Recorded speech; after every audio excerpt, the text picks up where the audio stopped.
The Clock by Arthur Styron. From Weird Tales, June 1925. All my life I have had a deep and abiding dread of monotony.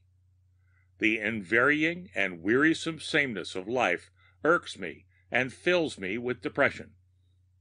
I fear and hate all men because I am compelled to shun them in order to avoid that hideous mother of monotony, habit, which tears my nerves to shreds and flings them mockingly in my twitching face.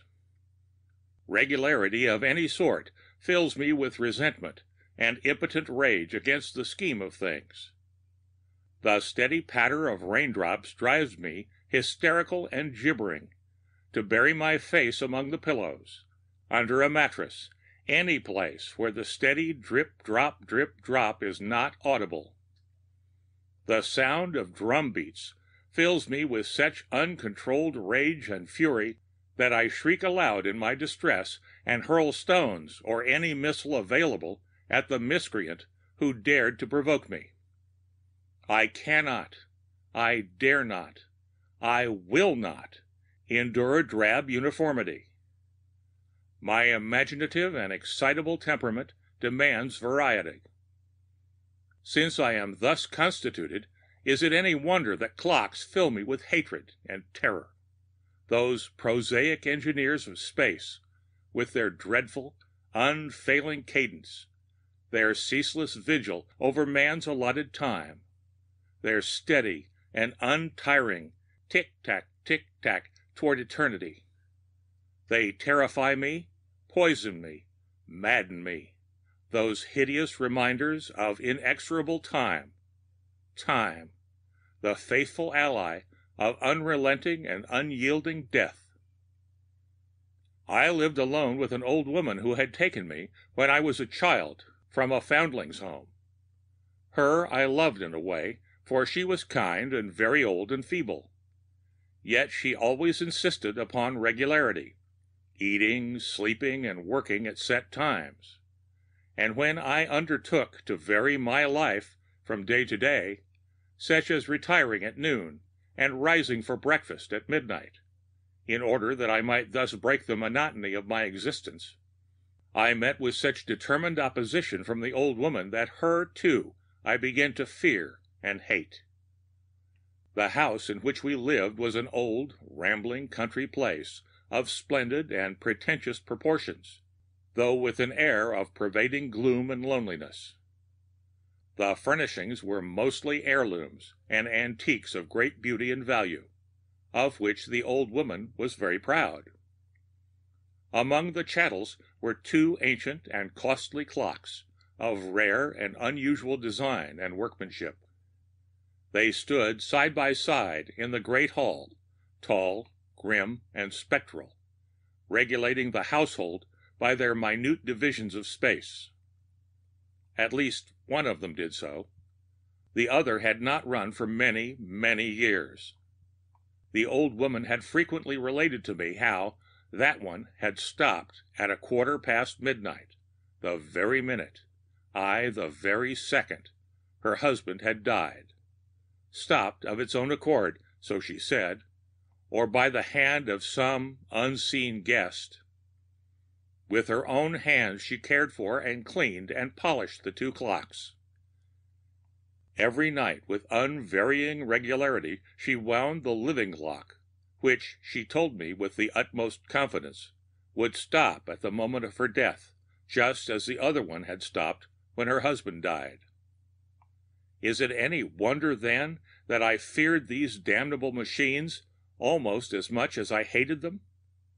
I might have borne the awe and dread with which I regarded them, but the continual ticking of a living clock, the old woman's life piece, as I called it, lashed my nerves to such a state of frenzy that, goaded beyond endurance, I would rush trembling and screaming from the house, into the night, the cold, the storm, anywhere, away from that gruesome monotony, that eternal cadence. There was a chime, too, a chime that gave out a thick, gloomy, resonant sound, filling me with foreboding and terror, a sound that brought to mind grim death and a grimmer reckoning, that told of unsubdued passions and stern retribution. Each quarter the time increased until, upon the hour, it became a complete stanza. So gruesome was the effect of this music upon my imagination that I could not rid my thoughts of it. I could not sleep. I could not rest. Always I was anticipating, waiting for the next installment. Sometimes, in the small of the night, I would creep from my sleepless bed and crouch in the dark, chilly hall, in order that I might hear the ticking and chiming more plainly, waiting for the dreadful music to start again, and then for the next sound, and the next, and so on until morning. At times I would make a determined effort to throw off the spell. I would say to myself, "After the next quarter chimes I shall hurry to bed and fall asleep before it sounds again." Then, as soon as the quarter's direful melody had ceased, I would hasten to my room, shivering with cold and nervousness, and lie with tightly closed eyes, courting sleep. But big, pointed hands would clutch at my heart. Brassy voices would laugh musically and mockingly in my ears, until, unable to endure it longer, I would rush back to the dark, cold hall, where I would count the steady tick-tocks and listen for the unvarying chime the rest of the night long. As time wore on, I realized that my condition was becoming grave. Thoughts of destroying the clock occupied me constantly, but I could not do it because I feared the frightful thing with all my soul. On one occasion I did approach the old woman with cunningly and clever arguments as to why she herself should stop the clock, but she indignantly refused. After that, so it seemed to me, I began to detect her stealing furtive and suspicious glances at me. She suspected my trouble. She knew. Dear God, I verily believe she knew my suffering and agony, and yet she would not stop that fiendish clock. So I began to burn with remorseless hatred for the old woman, a desire for revenge. Then it was that I cunningly devised a scheme to appease my hatred of the old woman and rid myself of the monster at the same time. The old woman had said that the clock would stop of its own accord when she died. Very well. In this way she should accomplish what she had refused to do, and what I myself feared to do. Yes, I resolved to kill the old woman. I felt sorry for her because she had been kind to me, and she was very old and feeble. But she stood between me and my happiness, and she must die. That very night I would perpetrate the deed, and rid myself forever of this lesion upon my soul. After dark, I began to make my arrangements. They were very simple. The house stood in a lonely neighborhood. No one would hear. The old woman was very aged and infirmed, and could make no resistance. She retired early, as was her wont, and I went to my room to listen and wait. I planned to wait until the midnight hour had struck, and then accomplish the deed before the clock should begin another day with its quarter's melody. Hardly breathing, I crouched in my room until the midnight hour had struck, waited until the last note of the awful dirge had faded into the dreadful stillness of night. Then, carrying in my hands a small hatchet, I made my way stealthily toward the old woman's room. I moved very slowly and cautiously, inch by inch, creeping on my hands and knees, so as to make no sound. On my way I paused before the tall, grim clock to gloat.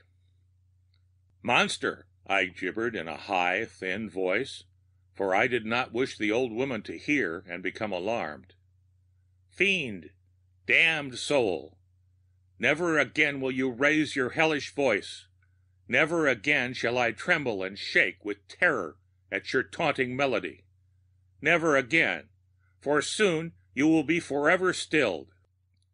In my excitement, I had unconsciously allowed my voice to rise to a shrill, piercing treble. Rage possessed me. I rose to my feet and shook my fist at its evil shape. I screamed maledictions and curses at it, and laughed with fiendish joy and triumph. "Agent of hell!" I shrieked, brandishing my hatchet and dancing in a frenzy of hate. "You have spoken your last! You shall never, never use your brassy lungs again!" The words were scarcely out of my mouth when, on the clear, dreadful stillness of the night, there broke a sound. Hoarse, bold, mocking. A sound that froze my blood, that made my hair rise with terror, that filled me with surging fury. I had miscalculated my time because I had not gone by the clock. The demon was beginning to strike the quarter, to mock me. Beginning, but no more. For with the first note such a wave of rage and loathing swept over me, hatred of the monster and the fury at having been thwarted in my plans, that I forgot my fear, forgot everything save that I was mad. I uttered an awful cry and leapt upon it. With superhuman strength I dashed it to the floor, where it fell with a terrific crash.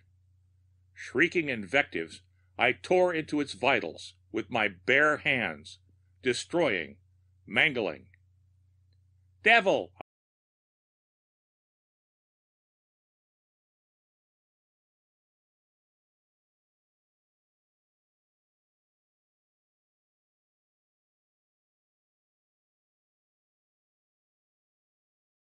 I raved.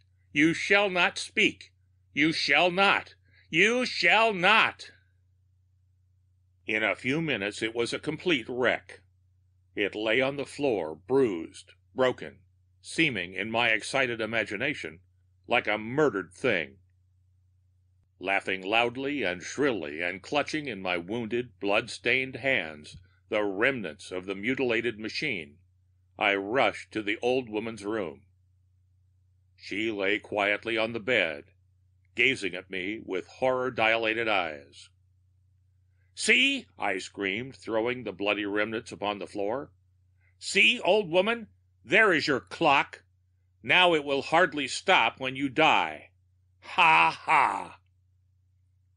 Then a strange feeling of awe crept over me.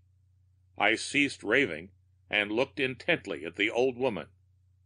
In the pale light of a flickering candle I could see that she still gazed at me with horror-dilated eyes, but now I saw that they were sightless. The old woman was dead. She had died when the clock stopped. The end of The Clock by Arthur Styron.